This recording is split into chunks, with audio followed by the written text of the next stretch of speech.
जो लोग बुद्धिमान हैं वो यह जानते हैं कि शब्द हथियार की तरह होते हैं, जिनसे किसी को भी बचाया जा सकता है या किसी को भी मारा जा सकता है।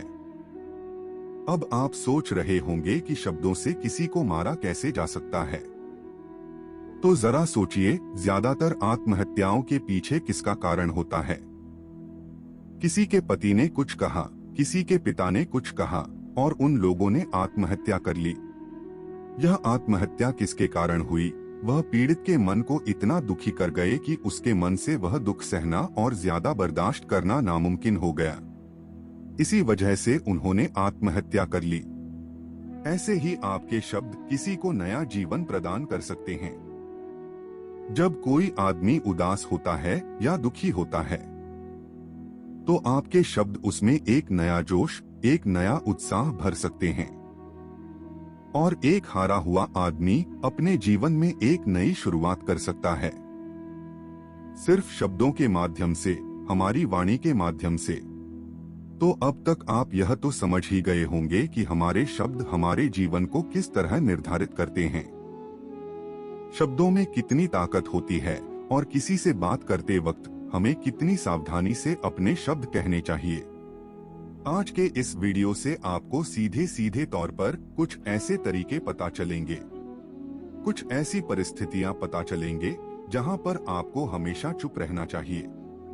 कुछ परिस्थितियों में अगर आप कुछ नहीं बोलेंगे तो वही आपके लिए सबसे ज्यादा बेहतर होगा। इससे पहले कि आप इस कहानी में खो जाएं, इस चैनल को सब्सक्राइब जरूर कर लें। तो चलिए कहानी शुरू करते हैं।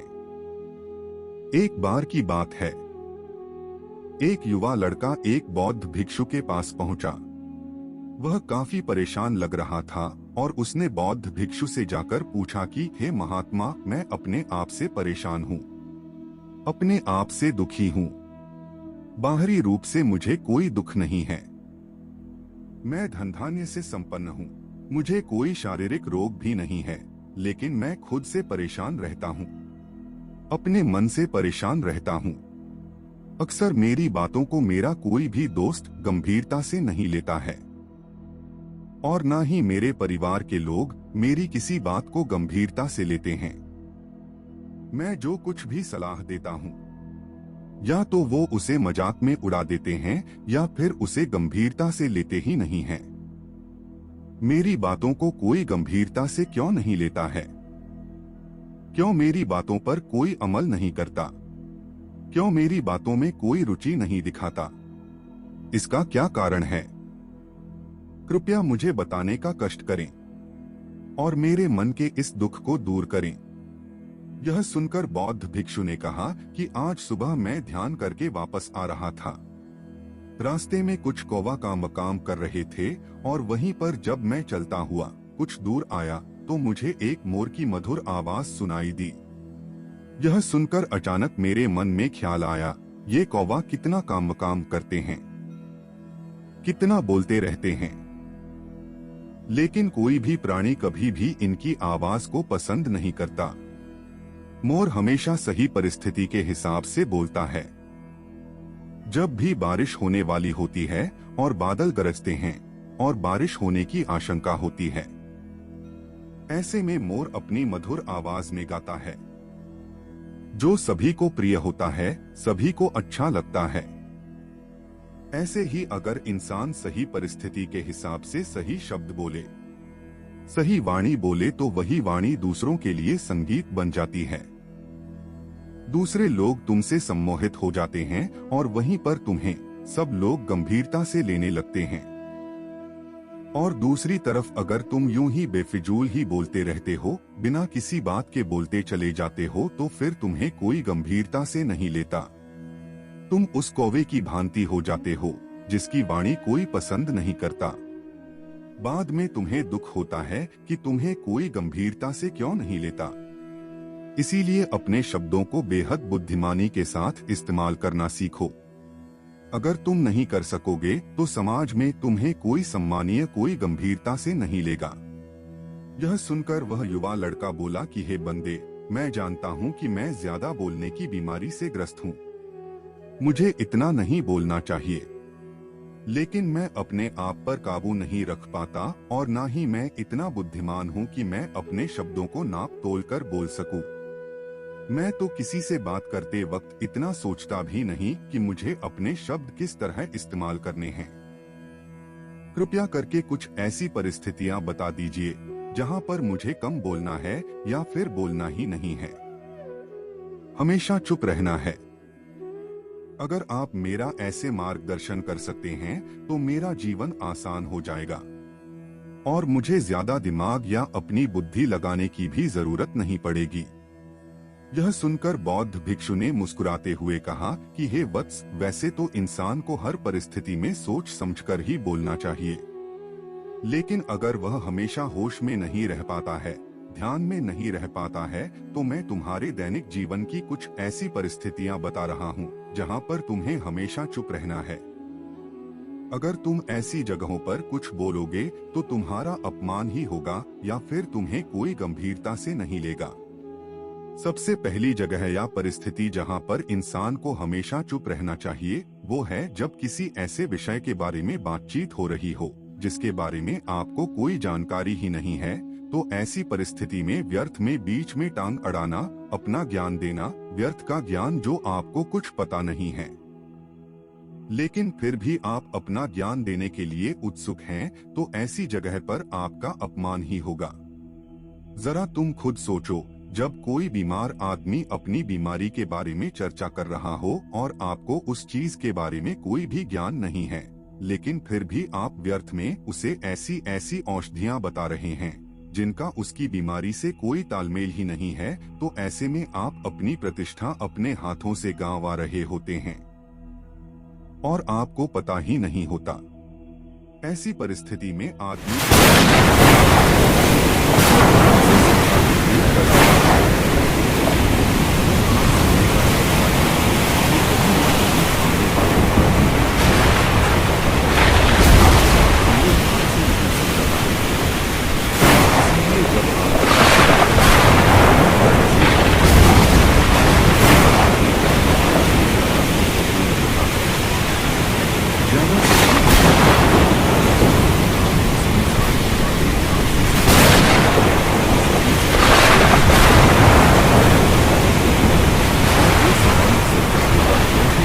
उसके बात को बड़े ही ध्यान से सुना है और इस बात का पता सामने वाले को भी होता है, तो हम बिना कुछ बोले सिर्फ सुनने मात्र से किसी को अपना दोस्त, अपना मित्र बना सकते हैं।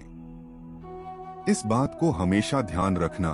दूसरी जगह जहां इंसान को हमेशा चुप रहना चाहिए वह खाना खाते वक्त। खाना इंसान को हमेशा चुप रहकर खाना चाहिए, मौन रहकर खाना चाहिए।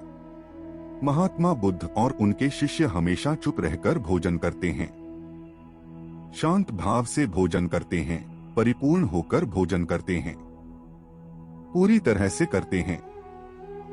एक एक टुकड़े का स्वाद लेकर भोजन करते हैं और ऐसा भोजन जब आपके शरीर में पहुंचता है तो वह आपके अंग अंग तक ऊर्जा पहुंचाता है।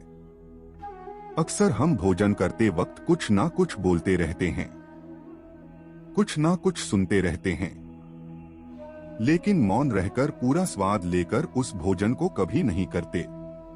हम उस भोजन को करते वक्त आधे अधूरे ही रहते हैं, इसीलिए हमारा शरीर रोगों से ग्रस्त हो जाता है। जरा तुम खुद सोचो, बौद्ध भिक्षु हमेशा भिक्षा लेकर भोजन करता है और भिक्षा भी कितनी बिल्कुल मामूली सी, और वह भी एक वक्त। तो एक वक्त भोजन करने के बाद भी वो इतने स्वस्थ कैसे रहते हैं, इतने उत्साह, जोश और आनंद से भरे होते हैं। और हम तो इतना खाना खाते हैं, इतनी सारी भोजन की सामग्री हमारे लिए उपलब्ध होती हैं, लेकिन हमारे शरीर में कोई ऊर्जा नहीं होती। इसका सबसे बड़ा कारण होता है कि हम अपना भोजन होश में नहीं करते हैं, परिपूर्ण होकर नहीं करते हैं, मौन रहकर नहीं करते हैं। इसीलिए अपना भोजन हमेशा मौन रहकर ही करो। तीसरी जगह या परिस्थिति यह है जहां पर अगर आपने चुप रहना सीख लिया तो इसका मतलब यह है कि आपने अपने ऊपर विजय हासिल कर ली। जी हाँ, गुस्से में शांत रहना या चुप रहना इतना आसान नहीं होता है। अक्सर हम गुस्से से भरकर कुछ ऐसे शब्द या अपशब्द बोल जाते हैं जिसका पछतावा हमें हमेशा रहता है, लेकिन जुबान से निकला हुआ शब्द वापस नहीं हो सकता। उस शब्द को मिटाया भी नहीं जा सकता। अब वो जिंदगी भर हमारे दामन से जुड़ चुका है और वो गुस्से में बोला गया अपशब्द हमारे चित्त को समय समय पर बेचैन करता रहता है, दुखी करता रहता है। लेकिन गुस्से के वक्त चुप रहना सीखना भी एक बहुत बड़ी कला होती है। गुस्से में आदमी का अपने ऊपर काबू कहाँ रहता है, अपनी इंद्रियों को वश में कहाँ रख पाता है। इसीलिए इस कला को आप तभी सीख सकते हैं जब आप गुस्सा भी होश में रहकर कर पाएं। जब भी आपको गुस्सा आए, आपके दिमाग में सिर्फ एक ही बात होनी चाहिए कि मुझे चुप रहना है।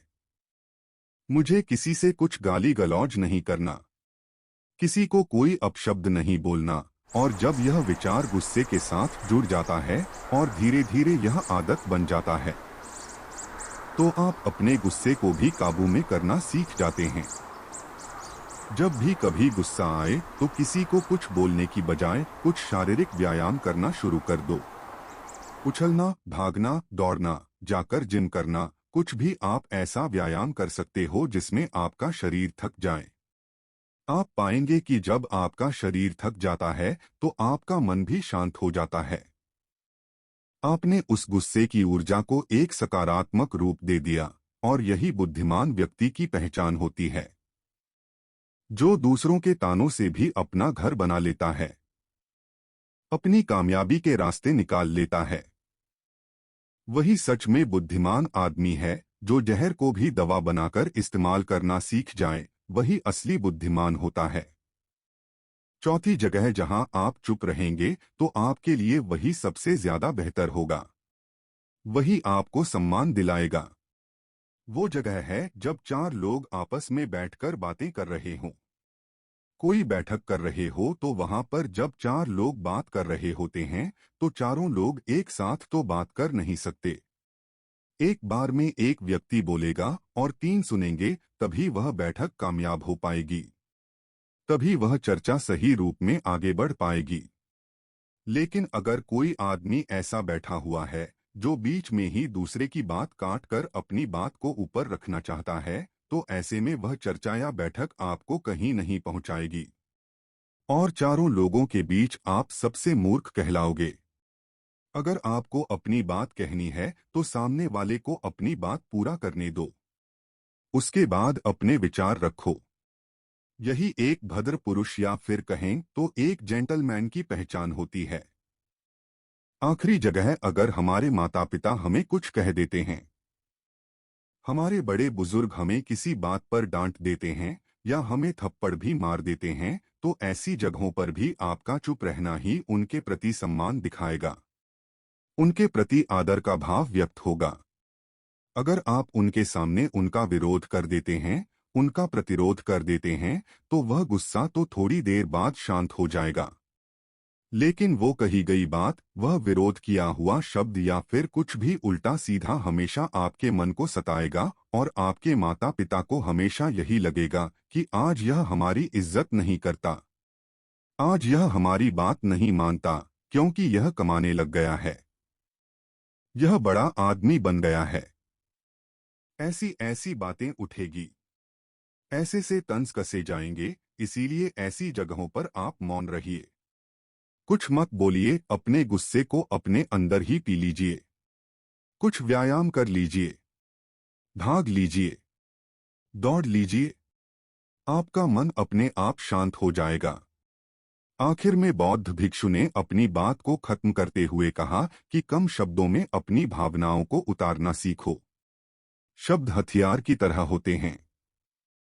बोलो तो होश में बोलो, ध्यान से बोलो, जीवन शैली ऐसी बना लो कि आप जब भी बोलो पूरे होश में रहकर बोलो, पूरे आनंद के साथ बोलो, पूरे प्रेम के साथ बोलो। ऐसी वाणी बोलो जो दूसरे के दिल को ठंडक पहुंचाती हो, दूसरे के मन को भी शांत कर देती हो, और वह तभी संभव है जब आप प्रतिपल होश में रहकर बोलें। इसके बाद वह युवा लड़का बौद्ध भिक्षु के सामने नतमस्तक हो गया और उनको प्रणाम करते हुए अपने घर वापस लौट गया। दोस्तों, इसी बात को कबीर दास जी ने भी अपने दोहे में कहा है, ऐसी वाणी बोलिए मन का आपा खोए, औरन को शीतल करें आप हूँ शीतल होएं। तो दोस्तों, यह कहानी आपको कैसी लगी हमें कमेंट सेक्शन में जरूर बताना, और अच्छी लगी हो तो इस चैनल को सब्सक्राइब जरूर कर लेना।